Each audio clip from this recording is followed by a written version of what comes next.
नमस्कार मित्रों, मेरा नाम राहुल वैष्णव। आप सबका हार्दिक स्वागत है कबीर कोचिंग क्लासेस में। आज की क्लास में स्टडी करते हैं अरुणाचल प्रदेश की सरकार जो संविधान की 6ठी अनुसूची में शामिल होना चाहती हैं। Arunachal Pradesh government wants to enter in 6th schedule of the constitution. Recently खबरों में सुना होगा कि अरुणाचल प्रदेश की जो असेंबली है उसमें एक रेजोल्यूशन पास हुआ है जिसमें अरुणाचल प्रदेश की सरकार है वो संविधान की 6ठी अनुसूची के अधीन आने के लिए एक प्रस्ताव पारित किया है, जिससे वहां के जनजातीय समुदाय की विशेष पहचान बनाए रखने के लिए यह फैसला लिया गया है। अरुणाचल प्रदेश की सरकार जो है वो 6th शेड्यूल में एंटर करना चाहती हैं। 6th शेड्यूल में ऑलरेडी 4 स्टेट हैं जिसमें असम, मेघालय, त्रिपुरा और मिजोरम है, जिसमें आदिवासी क्षेत्रों के संबंध में अनुच्छेद 244 के अनुरूप व्यवहार करती हैं 6th schedule of the constitution. इसमें राज्यपाल जो है वो जिले के क्षेत्र को बढ़ाने या घटाने की उसको शक्ति प्राप्त है और वहां के स्वायत्त जिलों के नाम में परिवर्तन करने की शक्ति भी उसमें प्राप्त है। अब आप सोच रहे होंगे कि CAA जो है वो रिस्पॉन्सिबल है फॉर दिस प्रपोजल। ये प्रपोजल जो अरुणाचल प्रदेश की जो सरकार है 6th schedule of the constitution के अंडर आना चाहती हैं, but CAA citizenship amendment bill is not responsible for this proposal, क्योंकि CAA जो है सिटीजनशिप अमेंडमेंट बिल उन सभी राज्यों को एग्जेम्पशन देता है जो 6th शेड्यूल के अंडर आते हैं और ILP के अंडर आते हैं, इनर लाइन परमिट के अंडर आते हैं।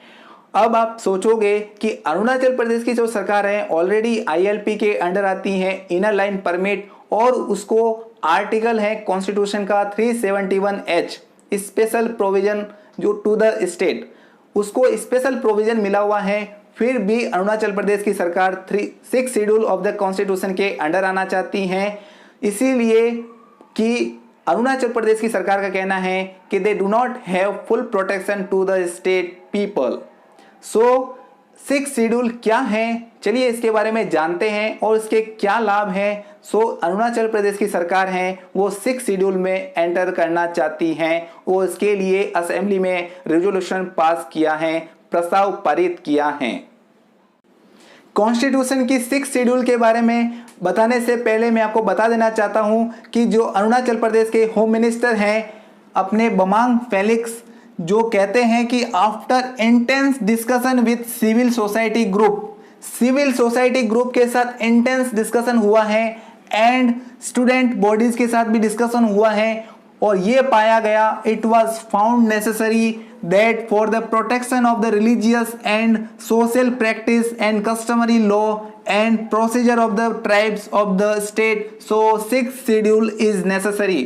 तो अरुणाचल प्रदेश को जो 6th शेड्यूल है वो नेसेसरी क्यों है, क्योंकि वहां के जो जनजातीय समुदाय हैं उनकी जो रिलीजियस एक्टिविटी है उनके प्रोटेक्शन के लिए और उनकी सोशल प्रैक्टिस की प्रोटेक्शन के लिए, उनके कस्टमरी लॉ के प्रोटेक्शन के लिए 6th शेड्यूल वेरी नेसेसरी। वो 6th शेड्यूल में एंटर करना चाहते हैं। तो चलिए कॉन्स्टिट्यूशन की 6th शेड्यूल क्या है इसके बारे में जानते हैं। 6th शेड्यूल जो संविधान की 6ठी अनुसूची है वो आसाम, मेघालय, मिजोरम और त्रिपुरा के आदिवासी क्षेत्रों के लिए अलग व्यवस्था करती है। अनुच्छेद 244A को 22वें संविधानिक संशोधन अधिनियम 1969 के माध्यम से जोड़ा गया था और यह संसद को असम के कुछ आदिवासी क्षेत्रों और स्थानीय विधानमंडल या मंत्री परिषद या दोनों हेतु एक स्वायत्त राज्य स्थापित करने का अधिकार देता है। इसे सबसे पहले 1949 में संविधान सभा द्वारा पारित किया गया था। यह जनजातीय आबादी के अधिकारों की रक्षा के लिए स्वायत्त जिला परिषदों ऑटोनोमस डिस्ट्रिक्ट काउंसिल को अधिनियमित करने की शक्ति प्रदान करती हैं। This is the 6th schedule. आखिर कॉन्स्टिट्यूशन की 6th शेड्यूल क्यों इंपॉर्टेंट है, क्यों महत्वपूर्ण है, आइए जानते हैं इसके बारे में। 6th शेड्यूल के क्या लाभ हैं। जो 6ठी अनुसूची है उस क्षेत्र की भूमि पर मूल निवासियों के विशेष अधिकारों की रक्षा करती है। इसके बाद में 6ठी अनुसूची आदिवासी समुदायों को काफी स्वायत्ता प्रदान करती है। जिला परिषद और क्षेत्रीय परिषद को कानून बनाने की वास्तविक शक्ति प्राप्त है वहां पे। और ये निकाय क्षेत्र में विकास, स्वास्थ्य देखभाल और शिक्षा, सड़कों और नियामक शक्तियों के लिए योजनाओं की लागत को पूरा करने के लिए भारत को संचित निधि से धन को मंजूरी प्रदान कर सकते हैं। सो this is the benefits of the 6th schedule. इसीलिए अरुणाचल प्रदेश की सरकार चाहती है कि वो भी 6th शेड्यूल में एंटर कर सके। अब आप सोच रहे होंगे कि स्वायत्त जिला परिषद, स्वायत्त क्षेत्रीय परिषद क्या होता है। ये ऑटोनोमस डिस्ट्रिक्ट काउंसिल है जो कि उन्हीं राज्यों में आती हैं जो 6th schedule of the constitution के अंडर आते हैं। जैसे कि 4 राज्य हैं, मेघालय, मिजोरम, त्रिपुरा, असम।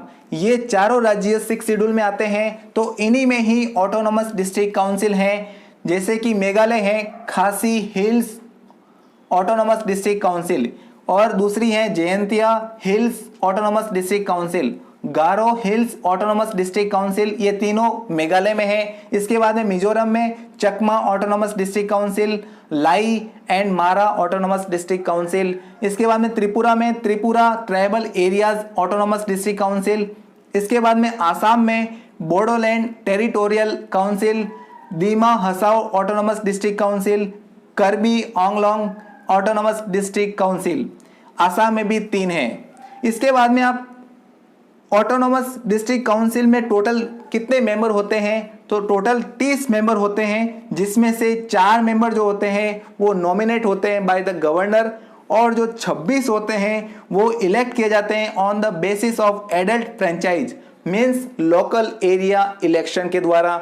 सो this is all about autonomous district council, जिसमें राज्य में जो राज्यपाल होता है उस राज्य के जिला की क्षेत्रों को घटाने या बढ़ाने की उसको शक्ति प्राप्त होती है, और उनके नाम में परिवर्तन की शक्ति भी प्राप्त होती है। So this is all about autonomous district council and 6th schedule of the constitution. इसीलिए अरुणाचल प्रदेश सरकार जो है वो 6th शेड्यूल में एंटर करना चाहती है। So this is the reason why Arunachal Pradesh government wants to enter in 6th schedule of the constitution. So ऐसे ही वीडियोस के मोर अपडेट्स के लिए मेरे चैनल को लाइक करिए, सब्सक्राइब करिए। So thanks for watching video.